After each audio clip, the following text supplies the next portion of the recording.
அனைவருக்கும் வணக்கம். இன்றைக்கி இந்த வீடியோவில் என்ன பார்க்க போகிறோம் அப்படின்னா 12ஆம் வகுப்பு தமிழ் எல் 1 உரைநடை பகுதியில் நமது மொழியின் அடையாளங்களை மீட்டவர். எளிதாக படிக்கலாம் வாங்க, வினா மற்றும் விடைகளுடன். இங்கே பாருங்கள், நம்ம நமது மொழியின் அடையாளங்களை மீட்டவர் பாடப்பகுதி நம்மளுக்கு கொடுத்துருக்காங்க. இதில் நம்மளுக்கு கேள்விகளும் கேட்டிருக்காங்க. அதோட ரிலேட்டடாக நம்ம படிக்கலாம். சரியா? அது உங்களுக்கு ஈஸியாக இருக்கும். இப்போ நம்ம பார்க்க போகிறது நுழையும் முன் பகுதி பார்க்கலாம். நுழையும் முன் பகுதியில் நம்மளுக்கு என்ன கொடுத்துருக்காங்க அப்படின்னு நுழையும் முன்ன தொன்மையான தமிழ்மொழி தொன்மையான தமிழ் மொழி தோன்றிய காலம் தொட்டு மக்களாலும் அறிஞர்களாகவும் சிறப்பிக்கப்பட்டு வருகிறது. இலக்கண இலக்கிய நூல்களும் அவற்றுக்கான உரைகளும் தமிழின் மேன்மையை உயர்த்தின. பிற்காலத்தில் ஆய்வாளர்கள் பலர் தமிழின் பன்முகத்தன்மையை எடுத்துரைக்கும் ஆய்வுகளை வெளியிட்டனர். கல்வெட்டுகளை ஆய்ந்தும் தமிழை செழுமைப்படுத்தினர். அப்படிப்பட்ட ஆய்வாளர்களுள் ஒருவரான மயிலை சீனி வெங்கடசாமி அவர்கள் தமிழ் மொழியின் பன்முக ஆற்றலை புலப்படுத்தியுள்ளார். தமிழ் மொழியின் பெரும் பரப்பு இவர் தம் ஆய்வுகள் வழி வெளிப்பட்டுள்ளதுன்னு நுழையும் பகுதியில் நம்மளுக்கு கொடுத்துருக்காங்க. நம்மளுக்கு இந்த பாடப்பகுதியில் கேள்விகள் என்ன கேட்டிருக்காங்க, இன்டீரியர் 1 மார்க்ஸ் என்னென்ன வரும், அது ரிலேட்டடாக நம்ம படிக்கலாம். இங்கே பார்த்தோம் அப்படின்னா கேள்விகள் நம்மளுக்கு சாதா சர்க்குனரின் உரை ஏற்படுத்திய ஆர்வத்தினால் மயிலை சீனி வெங்கடசாமி எழுதிய நூல்னு 4 ஆப்ஷன் கொடுத்துருப்பாங்க. இதற்கு விடை கிறித்துவமும் தமிழும் நம்ம பாடப்பகுதியில் பார்க்கலாம். அடுத்து மயிலை சீனி வெங்கடசாமி எழுதிய சொல்லாய்வு கட்டுரைகளின் தொகுப்பு என்னன்னா அஞ்சிரை தும்பி. இதுவும் நம்ம பாடப்பகுதி நடத்துகிறப்ப 1 by 1 பார்த்துடலாம். அது மாதிரி தமிழர் வளர்த்த அழகு கலைகள் நூல் பற்றி குறிப்பு வரைக. அடுத்து விரி பெரு தமிழர் மேன்மை ஓங்கிட செய்வதென்று உயிர் பணியாக கொண்டேன், யார் யாரை பற்றி எதற்காக கூறுகிறார். இந்த 2 கேள்விகளும் நம்ம பாடப்பகுதியில் வந்திருக்கும். அதே மாதிரி மயிலை சீனி வெங்கடசாமியின் சிறுவினா பகுதியில் கேட்டிருக்காங்க. மயிலை சீனி வெங்கடசாமியின் வரலாற்று ஆய்வுகள் பற்றி கேட்டிருக்காங்க. நெடுவினாவில் பார்த்தோம் அப்படின்னா மயிலை சீனி வெங்கடசாமி ஒரு ஆராய்ச்சி பேரென்கிற என்பதை சான்றுகளுடன் நிறுவுக அப்படிங்கிற கேள்விகள்லாம் நம்மளை கேட்டிருக்காங்க. இது நம்ம இந்த பாடப்பகுதியில் எப்படி எழுதலாம் அப்படிங்கிறதையும் பார்த்துடலாம். அதாவது நம்ம நெடுவினா பகுதி மயிலை சீனி வெங்கடசாமி ஒரு ஆராய்ச்சி பேரறிஞர் என்பதனை சான்று நிறுவுகன் இருக்குல்ல, இது ரொம்ப முக்கியமான கேள்விப்பா. ஃபஸ்ட் டிவிஷன்லாம் கேட்டிருப்பாங்க. ஆஃப் இயர்லி எக்ஸாம், அது மாதிரி பப்ளிக் எக்ஸாமில் மார்ச் 2023 இதிலெல்லாம் கேட்டிருப்பாங்க. இப்போ அதுக்கு நம்ம குறிப்பு சட்டை எழுதிக்கிட்டோம்னா கொஞ்சம் பயனுள்ளதாக இருக்கும். இந்த மாதிரி ஒரு 6 ஹெட்டிங் போட்டுக்கோங்க. முன்னுரை, தொடக்ககால ஆய்வுகள், வரலாற்று ஆய்வுகள், கலையியல் ஆய்வுகள், இலக்கிய ஆய்வுகள், முடிவுரை, இந்த மாதிரி தலைப்புகள் போட்டு நீங்கள் எழுதுனீங்கன்னா உங்களுக்கு கூடுதல் மதிப்பெண்கள் நல்ல மதிப்பெண்கள், அதற்குரிய மதிப்பெண்கள் கிடைக்கும். இப்போ நம்ம பாடப்பகுதிக்கு போகலாம். பாடப்பகுதியில் முன்னுரை ஏற்கனவே சொல்லியிருக்கேன். முன்னுரை அப்படிங்கிறது நம்ம என்ன எழுதலாம், இதை கூட எழுதிக்கலாம், மார்க் பண்ணியிருக்கேன். அதாவது இந்த பாடப்பகுதியில் ஒவ்வொரு தேச இனமும் தனது கடந்த கால வரலாற்றை அறிந்திருந்தால் மட்டும்தான் எதிர்கால இலக்குகளை அடைய முடியும் அப்படின்னு சொல்லியிருக்காங்க. அத்தகைய அந்த இன வரலாற்றை இலக்கியம், தொல்லியல், கல்வெட்டு, பண்பாடு இந்த தரவுகள் அடிப்படையில் தேடி தொகுத்து எழுதிய ஆளுமைகளின் முக்கியமானவர் தான் யார் அப்படின்னா மயிலை சீனி வெங்கடசாமி. சரியா? இதை தெரிஞ்சுக்குங்க. ஒரு மதிப்பெண் வினாக்களில் என்ன கேள்விகள் கேட்டிருக்கலாம்னா, ஒவ்வொரு தேசிய இனமும் தன்னுடைய கடந்த கால வரலாற்றை அறிந்திருந்தால் மட்டுமே எவற்றை அடைய முடியும்னு அப்படின்னு கேட்டாங்க அப்படின்னா எதிர்கால இலக்குகளை அடைய முடியும் அப்படிங்கிற விடையை நம்ம எழுதிக்கலாம். ஒரு மதிப்பெண் வினாக்கள் வரலாம், இன்டீரியர் 1 மார்க்ஸில் வரலாம், அதை சொல்லிக்கலாம். சரியா? இது முன்னுரை பகுதியில் இதை மட்டும் கூட நீங்கள் எழுதிக்கலாம். அடுத்து நம்ம பாடப்பகுதிக்கு போவோம். அடுத்து பார்த்தோம் அப்படின்னா இவர் ஆசிரியர் வாழ்க்கையை தொடங்கியவர் பள்ளி ஆசிரியராகவே பணியாற்றியபடியே எழுதி முடித்த புத்தகங்களே தமிழர் தம் பழம்பெருமையை உணர உதவும் புதையல்களாக விளங்குகின்றன. அடுத்து அவருடைய இளமை கால வாழ்க்கை. இளமை கால வாழ்க்கையில் நம்மளுக்கு ஒரு மதிப்பெண் வினாக்கள் கேட்கலாம். அதாவது மயிலை சீனி வெங்கடசாமி எந்த ஆண்டு பிறந்தார் அப்படிங்கிறத கேட்கலாம். 16/12/1900 ஆண்டு பிறந்தார். எந்த ஊரில் அப்படின்னா சென்னை மயிலாப்பூர். அவரோட தந்தை பெயர் என்ன அப்படின்னா சீனிவாசன். அவர் தந்தை என்ன இதில் இருந்தார் அப்படின்னா சித்த மருத்துவராக இருந்தார்.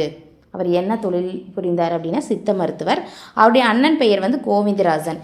இவர் யார் அப்படின்னா தமிழாசிரியர். சரியா? இந்த மாதிரி இளமையிலேயே இவங்கள்லாம் தமிழாசிரியராக இருக்கிறனாலையும் அவங்களோட தந்தை சீனிவாசன் சித்த மருத்துவராக இருந்திருக்கார். இதனால இவருக்கு இளமையிலே தமிழின் மீது தனியாத பற்றும் நுணுகி ஆராயும் திறனும் பெற்றவராக திகழ்ந்திருக்காரு. தந்தையின் சித்த மருத்துவ பின்புலம் அண்ணனின் தமிழ் பின்புலம் ஆகியவற்றையே தன்னை வரலாற்று ஆய்வாளராக உருவாக்கியது என்பதை இவ்வாறு கூறுவார். அடுத்து தமிழ் பற்று முன்னோர் வழியாக எனக்கு கிடைத்த சீதனம் அப்படின்னு சொல்லியிருக்காங்க. எங்கள் வீட்டில் அவங்க வீட்டில் என்ன இருக்கும், ராமாயணம், மகாபாரதம் போன்றவை ஏட்டுச்சுவடிகளும் நிறைய இருந்துச்சு அவங்களோட வீட்டில். யார் வீட்டில்? மயிலை சீனி வெங்கடாசாமி அவரோட வீட்டில். ஏட்டுச்சுவடிகளை வந்து அவர் என்ன பண்ணார்? புரட்டி புரட்டி பார்த்துருக்காரு. ஆனால் எதுவுமே புரியலை. இவற்றையெல்லாம் படித்து ஆராய வேண்டும் அப்படிங்கிற எண்ணம் வந்து அவருக்கு வந்துச்சு. அதுக்கப்புறம் அவர் இலக்கியம், வரலாற்று, கல்வெட்டு இந்த ஆராய்ச்சிகளில் அவர் வந்து தன்னோட மனத்தில் ஆராய்ச்சி செஞ்சார். அப்பயே ஆசிரியர் பயிற்சி பெற்று இவர் என்ன பண்ணார்? 25 ஆண்டுகள் வந்து ஆசிரியராக பணியாற்றினார். எத்தனை ஆண்டுகள்? 25 ஆண்டுகள். இது கூட ஒரு மதிப்பெண் வினாக்களில் வரலாம்.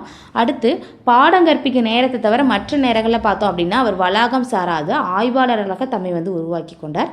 கட்டுரையும் நூலை எழுதும் முன்னாடி தரவுகளை வந்து சேகரித்து தமது ஆய்வுக்கு ஏற்றத்தை ஒப்பிட்டு ஐயமிருப்பின் மற்றவர்களை கேட்டு தெளிந்த பிறகு தான் வெளியிடுவார். தனக்கு பயம் இருந்துச்சு அப்படின்னா என்ன பண்ணுவார்? மற்றவர்களை கேட்டு தான் தெளிந்து வெளியிடுவார்.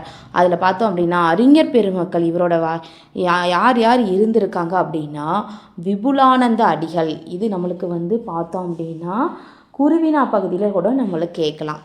எப்படி கேள்விகள் கேட்கலாம் குருவினா பகுதியில்?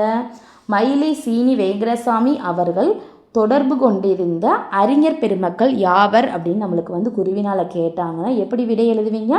விபுலானந்த அடிகள், திருவிகா, அடுத்து யார் இருக்காங்க? கா சுப்பிரமணியர், தோப்போமி, அடுத்து சாதா சர்க்குனர், தேப்போமி சாதா சர்க்குனர். இவங்கெல்லாம் யார்? மயிலை சீனி வெங்கடசாமி அவர்கள் தொடர்பு கொண்டிருந்த அந்த டைமில் இருக்கக்கூடிய அறிஞர் பெருமக்கள் இவர்களுடைய பெயர். இதை தெரிஞ்சு வச்சுக்கோங்க. சரியா? அடுத்து இந்த அறிஞர் பெருமக்கள் இவர் வந்து தொடர்பு கொண்டிருந்தார். அவர் ஆய்வு கட்டுரைகள் என்னன்னு கேட்டாங்கன்னா எப்படி எழுதுவீங்க? என்னென்ன ஆய்வு கட்டுரைகள்? குடியரசு, ஊழியன், செந்தமிழ் செல்வி, ஆரம்பாசிரியன், லக்ஷ்மி. அதாவது மயிலை சீனி வெங்கடசாமியின் ஆய்வு கட்டுரைகள் வெளியான இதழ்கள் யாவை அப்படின்னு கேள்விகள் குருவினால் வந்துச்சுன்னா விடை எப்படி எழுதுவீங்க? குடியரசு, ஊழியன், செந்தமிழ் செல்வி, ஆரம்பாசிரியன், லக்ஷ்மி. இந்த மாதிரி எழுதிக்கலாம். இப்போ நம்மளுக்கு வந்து தொடக்க கால ஆய்வுகள், அவரோட தொடக்க கால ஆய்வுகள் என்ன அப்படிங்கிறதையும் நம்ம பார்த்துடலாம்.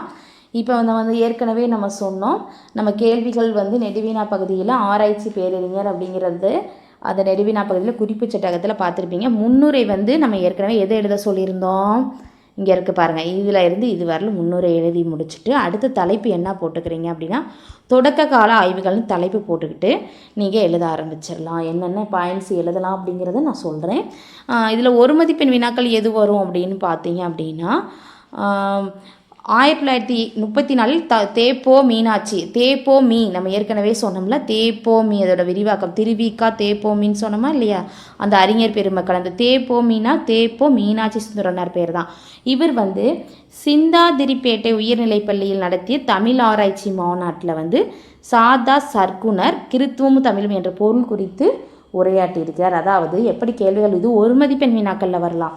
1934 தேப்போ மீனாட்சி சுந்தரனார் சிந்தாதிரிப்பேட்டை உயர்நிலைப்பள்ளியில் நடத்திய தமிழ் ஆராய்ச்சி மாநாட்டில் கிறித்துவமும் தமிழும் என்ற பொருள் குறித்து உரையாற்றியவர் யார் அப்படின்னு கேட்டாங்கன்னா சாதா சர்க்குனர். சரியா? அடுத்து நம்மளுக்கு இது வந்து பலவுள் தெரிகளே ஒரு மதிப்பெண் வினாக்களில் கேட்டிருந்தாங்க. அதாவது மயிலை சீனி வெங்கடசாமி எழுதிய நூல் கிறித்துவமும் தமிழும், இதை தெரிஞ்சுக்கங்க. இதுதான் அவருடைய முதல் நூல், அதையும் தெரிஞ்சுக்குங்க. சரியா? இப்போ நீங்கள் சொல்லாய்வு கட்டுரைகள்னு தொடக்க கால ஆய்வுகள்னு நீங்கள் தலைப்பு போட்டிருப்பீங்க நெடுவினா பகுதியில். அதுக்கு என்னென்ன பாயிண்ட்ஸ் எழுதணும்னு பார்த்துக்கோங்க. இந்த ப்ராக்கெட்டில் நான் கொடுத்துருப்பேன், அடைப்புக்குறியில் கொடுத்துருக்கேன்ல, அதை மட்டும் கூட நீங்கள் எழுதிக்கலாம். எப்படி எழுதலாம்?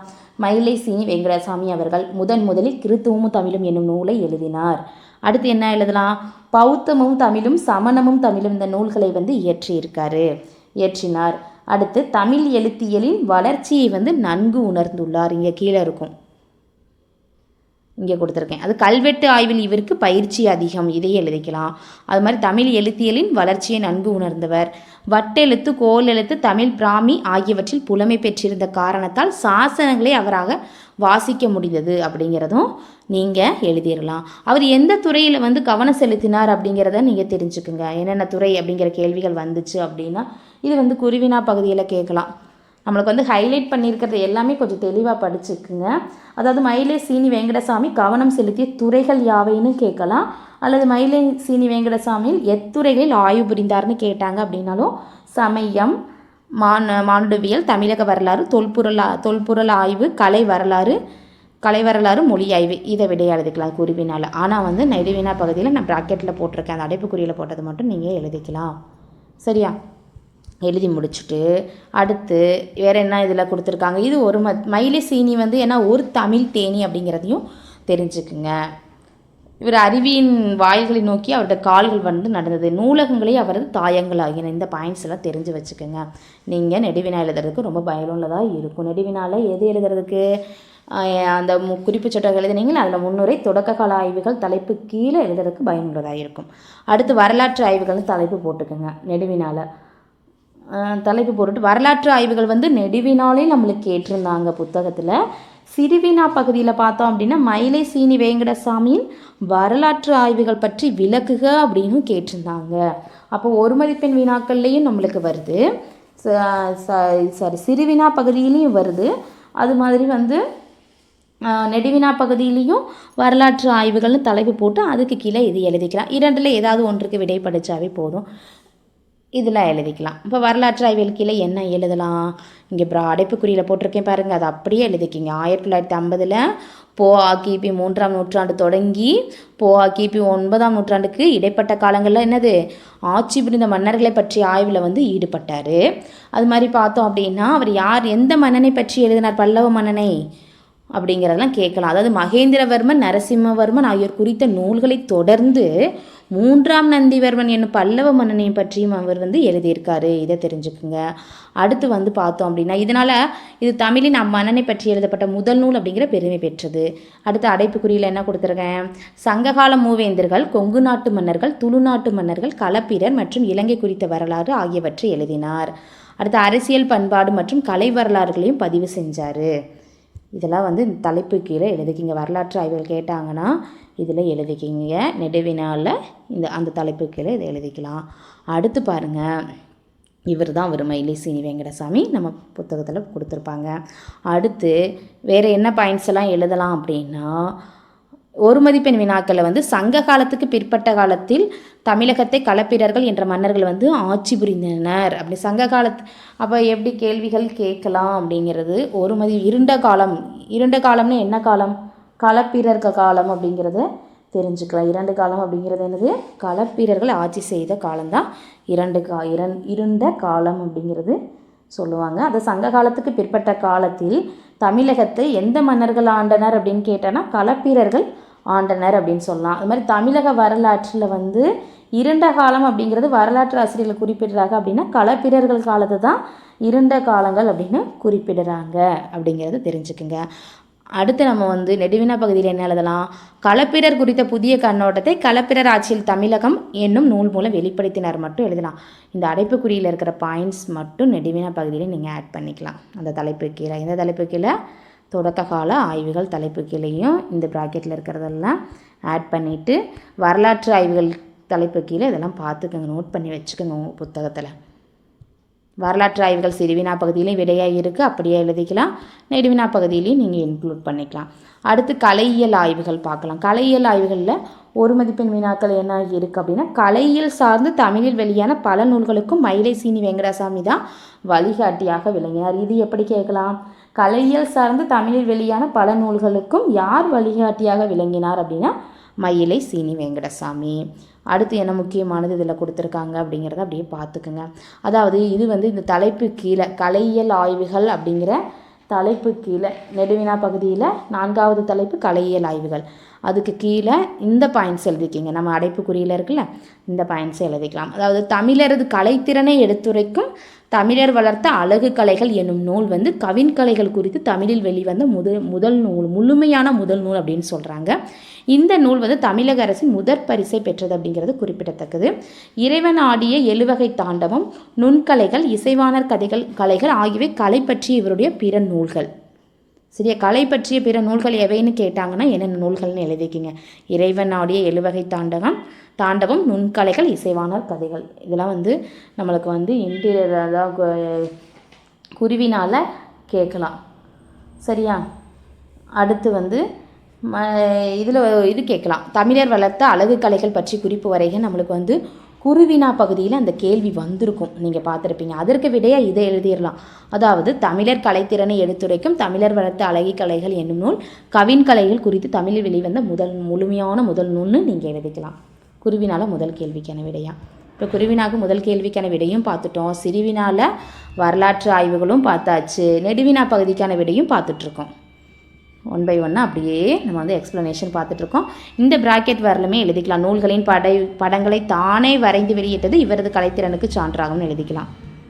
அடுத்து இலக்கிய ஆய்வுகள். நம்ம இலக்கிய ஆய்வுகள் வந்துச்சா இல்லையா? தலைப்பு இப்போ நம்ம ஏற்கனவே குறிப்பு சட்டகத்தில் தலைப்பு பார்த்துட்டோம் நெடுவினா பகுதியில். இலக்கிய ஆய்வுகள்னு போட்டுக்கலாம். இதில் ஒரு மதிப்பெண் வினாக்கள் அப்படிங்கிறது அண்டர்லைன் பண்ணியிருக்கிறதுலாம் ஒரு மதிப்பெண் வினாக்களை கேட்கக்கூடியதுமா. நம்ம அடைப்புக்குறியில் இருக்கிறதுல நெடுவினா பகுதியில் நீங்கள் அந்த பாயிண்ட்ஸை இன்க்ளூட் பண்ணிக்கலாம், அவ்வளோதான்.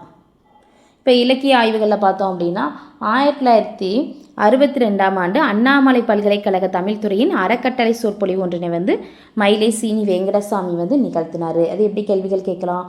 1962ஆம் ஆண்டு எந்த பல்கலைக்கழக தமிழ் துறையின் அறக்கட்டளை சொற்பொழிவு ஒன்றினை மயிலை சீனி வெங்கடசாமி நிகழ்த்தினார்னு கேட்டாங்க அப்படின்னா அண்ணாமலை பல்கலைக்கழகம், அவ்வளோதான், ஒரு மதிப்பெண். இப்போ நம்ம வந்து அடைப்புக்குறியில் கொடுத்துருக்கிறத நெடுவினால இன்க்ளூட் பண்ண போகிறோம். அதாவது இலக்கிய ஆய்வுகள்னு இருக்குது, அதுக்கு கீழே இதை அப்படியே எழுதிக்கலாம். சொற்பொழிவுகள் மூலம் அவரது ஆய்வு பயணம் தொல்காப்பியம், சங்க இலக்கியம், கல்வெட்டுக்கள் ஆகியவற்றை நோக்கி நகர்ந்தது. சரியா? இதன் விளைவாக தான் பார்த்தோம் அப்படின்னா இதை மட்டும் எழுதினா போதும். நான் இதை வந்து எக்ஸ்பிளைன் பண்ணுறேன், விளக்கமாக சொல்கிறேன். இதெல்லாம் நீங்கள் எழுத தேவையில்லைனா, சங்ககால தமிழக வரலாற்றில் சில செய்திகள் வந்து பழங்கால தமிழர் வணிகம், களப்பிரர் ஆட்சியில் தமிழகம், தமிழர் வணிகம், களப்பிரர் ஆட்சியில் தமிழகம், கொங்கு நாட்டு வரலாறு, தமிழ்நாட்டு வரலாறு, சங்க காலத்தில் அரசியல், இந்த நூல்களை வந்து அவர் எழுதியிருக்காரு.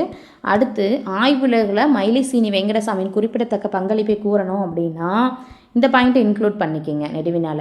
அதாவது தமிழக வரலாற்றினை பல கோணங்களில் எடுத்துரைத்ததை குறிப்பிடலாம். தமிழ்நாட்டு வரலாறு என்னும் நூல் இந்த முயற்சிக்கு சரியான சான்றுன்னு சொல்லியிருக்காங்க. சரியா? அடுத்து சங்க இலக்கியங்கள், சிலப்பதிகாரம் முதலிய இலக்கிய தரவுகளை கொண்டு இந்த நூலை வந்து எழுதியிருக்காங்க. அதோட சேர்த்து இதை இங்கே இருக்க பாருங்க, துளு மொழியும் இதிலிருந்து ஆரம்பித்து இந்த பாயிண்ட்ஸில் இன்க்ளூட் பண்ணிக்கோங்க. துளு மொழியையும் தமிழ் மொழியும் ஒப்பிட்டு ஆராய்ந்துள்ளார். குறைந்த ஆதாரங்களை கொண்டு ஒரு பெரிய வரலாற்றை உருவாக்கியவரது நுண்ணிய அளவிற்கு சான்றாக இந்த நூல் வந்து விளங்குது. அடுத்து தமிழியலுக்கு தேவையான பல்வேறு ஆவணங்களையும் தொகுத்து ஆய்வு செய்யும் பணியை வந்து இவர் வந்து மேற்கொண்டிருக்காரு. இவருடைய 19ஆம் நூற்றாண்டு தமிழ் இலக்கியம் அப்படிங்கிற நூல் வந்து ஒவ்வொரு நூற்றாண்டையும் எவ்வகையில் ஆவணப்படுத்துவது அப்படிங்கிற முன்னோடியாக வந்து எவ்வகையில் ஆவணப்படுத்துவது என்பதற்கான முன்னோடியான நூல் எது அப்படின்னா இவரது 19ஆம் நூற்றாண்டு தமிழ் இலக்கியம் அப்படிங்கிற நூல் தான். இது தெரிஞ்சுக்குங்க. அடுத்து பார்த்தோம் அப்படின்னா ரொம்ப முக்கியமானது, இந்த பாயிண்ட்ஸை இன்க்ளூட் பண்ணிக்கோங்க நெடுவினால. சரியா? மறைந்து போன தமிழ் நூல்கள் என்னும் நூல் வந்து மயிலை சீனி வெங்கடசாமியின் அரிய ஆவணப்பணியில் ஒன்று. இது ஒரு மதிப்பெண் வினாக்களில் வரலாம், அதனால் இந்த பாயிண்ட்ஸை இன்க்ளூட் பண்ணிவிட்டு இதையும் தெரிஞ்சுக்குங்க. அடுத்து இது ஒரு மதிப்பெண் வினாக்களில் வரலாம். அதாவது மறைந்து போன எத்தனை 333 இலக்கிய இலக்கண நூல்கள் தொடர்பான குறிப்புகளை வந்து நமக்கு தந்திருக்காரு. யாருன்னா மயிலை சீனி வெங்கடசாமி. இது தமிழ் மறுமலர்ச்சிக்கு பெரும் ஊக்கமளிப்பதாக அமைஞ்சது. அடுத்து நம்ம வந்து முடிவுரை எழுதணும். நம்ம ஏற்கனவே பார்த்த மாதிரி முடிவுரை வந்து பன்மொழி புலமைன்னு தலைப்பு இருக்கும். அதுக்கு கீழே இருக்க பாயிண்ட்ஸ்லாம் நம்ம இன்க்ளூட் பண்ணிக்கலாம். சரி, இப்போ நம்ம வந்து என்ன பார்க்கலாம்னா தமிழ் ஆய்வு மரபில் சொல்லாய்வுகளை மேற்கொள்ளாத ஆய்வாளர்கள் வந்து கிடையாது.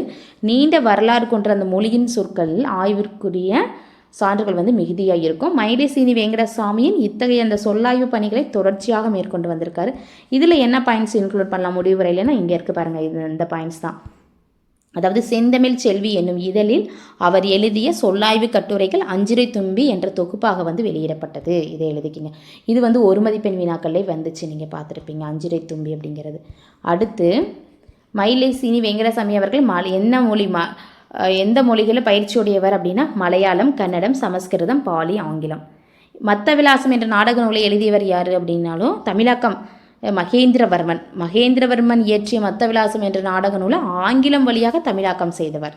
இதையும் தெரிஞ்சுக்கோங்க, ஒரு மதிப்பெண் வினாக்களில் வரலாம். அடுத்து தமிழ் பண்பாட்டிலும் இந்த பாயிண்ட்ஸை இன்க்ளூட் பண்ணிக்க முடிவுரையில். தமிழ் பண்பாட்டிலும் தமிழர் வரலாற்றிலும் ஆழ்ந்த அக்கறை கொண்ட மயிலை சீனி வெங்கடசாமி அவர்கள் தமிழர் பண்பாட்டின் தனித்தன்மையை நிறுவதில் உறுதியான பார்வை கொண்டவர்.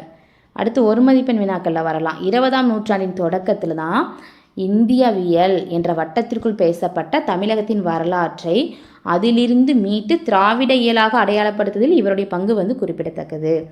அடுத்து பாருங்கள், ஒரு பாடல் கொடுத்துருப்பாங்க, பாவேந்தர் பாரதிதாசன் எழுதிய பாடல். இந்த பாடலில் வந்து நம்மளுக்கு ஒரு குருவினா கேள்வி கேட்டிருப்பாங்க. இங்கே இருக்குது பாருங்கள், இந்த பகுதியில் இருக்கிற இது விரி பெரும் தமிழர் மேன்மை ஓங்கிடச் செய்வதொன்றே உயிர் பணியாக கொண்டோன் அப்படிங்கிறது நம்மளுக்கு குருவினால் இந்த கேள்விகள் கேட்டிருப்பாங்க. என்னன்னு கேட்டிருப்பாங்க? விரி பெரும் தமிழர் மேன்மை ஓங்கிடச் செய்வதொன்றே உயிர் பணியாக கொண்டோன் யார் யாரை பற்றி எதற்காக கூறுகிறார் அப்படின்னு கேட்டிருப்பாங்க. இதற்கு விட எப்படி எழுதலாம்? பாவேந்தர் பாரதிதாசன் மயிலை சீனி வேங்கடசாமி பற்றி கூறியது தான் இது.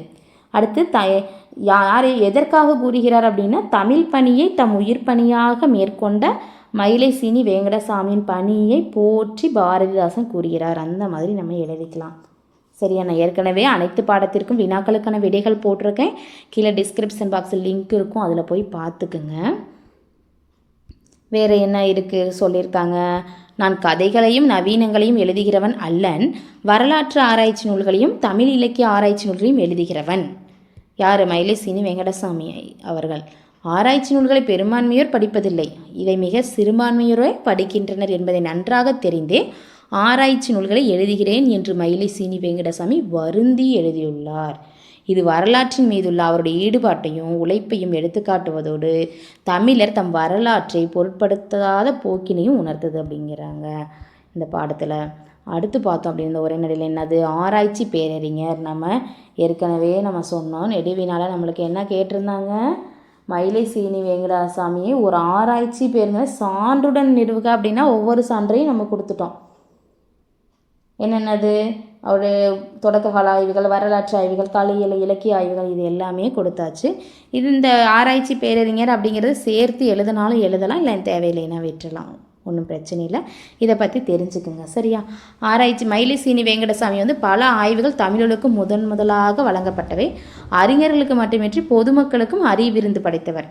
பல ஆய்வுகள் கிடைவிடுவதற்கு அடிமரமாக இருந்தவர்.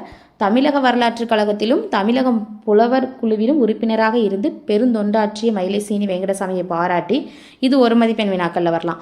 1962 தமிழ் எழுத்தாளர் சங்கம் வந்து கேடயம் வழங்கியது. தமிழ் எழுத்தாளர் சங்கம் எந்த ஆண்டு கேடயம் வழங்கியதுன்னு கேட்டாங்கன்னா 1962 எழுதிக்கலாம். அது மாதிரி மதுரை காமராசர் பல்கலைக்கழகம் என்ன விருதினை அளித்தது மயிலை சீனி வெங்கடசாமிக்கு? தமிழ் பேரவை செம்மல். இல்லைன்னா எப்படி சொல்லலாம்? மதுரை காமராசர் பல்கலைக்கழகம் தமிழ் பேரவை செம்மல் விருதினை யாருக்கு அளித்ததுன்னா மயிலை சீனி வெங்கடசாமி. அடுத்து தமது ஓயாத, இது வந்து நம்ம என்னது அடைப்புக்குறியில் இருக்கிறத முடிவுரையில் எழுதிக்கிங்க. முடிவுரையில் நீங்கள் கண்டிப்பாக எழுதணுத. அது தமது ஓயாத தேடலினாலும் கடுமையான உழைப்பாலும் அரிய ஆய்வு முடிவுகளை வெளிப்படுத்திய மாமனிதருக்கு அறிஞர்கள் கூடி மணிவிழா எடுத்து ஆராய்ச்சி பேரறிஞர் அப்படிங்கிற பட்டத்தை வழங்கினாங்க. இந்த பாயிண்ட்ஸையும் முடிவுரையில் இன்க்ளூட் பண்ணிக்கோங்க நெடுவினால். சரியா? அது மாதிரி கடைசி இதையும் நீங்கள் இன்க்ளூட். நமது பெருமைகளை ஆய்வு நோக்கில் விரித்துரைத்தவர், நமது அடையாளங்களை மீட்டு தந்தவர் யாருன்னா மயிலை சீனி வெங்கடசாமி. அதனால தான் கடைசியில் எப்படி எழுதிடலாம்? ஆகவே மயிலை சீனி வெங்கடசாமி ஒரு ஆராய்ச்சி பேரறிஞர் என்பது இக்கட்டுரையின் வழி நிறுவப்படுகிறது அப்படிங்கிறது எழுதி முடிச்சுக்கலாம் நெடுவினா பகுதியில். சரியா? இவர் வந்து திருமணமே செய்து கொள்ளாமல் இல்லத்துறவியாக வாழ்ந்து தம் வாழ்வை முழுமையாக தமிழியல் ஆய்வுக்கு ஒதுக்கியவர் தான் மயிலை சீனி வெங்கடசாமி. தெரிந்து கொள்ளும் பகுதியில் நம்மளுக்கு கொடுத்துருப்பாங்க. இது ஒரு மதிப்பெண் வினாக்களில் வரலாம். என்னென்னா சேரன் கொடி என்ன அப்படிங்கிறத தெரிஞ்சுக்கோங்க. வில். சோழன் கொடி புலி. பாண்டியன் கொடி வந்து மீன். அது மாதிரி இதில் வேறு என்ன வரும்னா சங்ககால பசும்பொன் பாண்டியன் வந்து தன்னோட கொடியில் எந்த சின்னத்தை கொண்டிருந்தானா யானை சின்னத்தை கொண்டிருந்தான் அப்படிங்கிறத தெரிஞ்சுக்கோங்க. வந்து அனைத்து பாடத்திற்கு வினாக்களுக்கான விடைகள் வந்து போட்டிருக்கோம். கீழே டிஸ்கிரிப்ஷன் பாக்ஸில் பிளேலிஸ்ட் லிங்க் இருக்குது, அதில் போய் பார்த்துக்குங்க. இந்த வீடியோ உங்களுக்கு பயனுள்ளதாக இருந்துச்சுன்னா நம்ம சேனலை சப்ஸ்கிரைப் பண்ணுங்கள், லைக் பண்ணுங்கள், ஷேர் பண்ணுங்கள், கமெண்ட் பண்ணுங்கள். Thank you to all.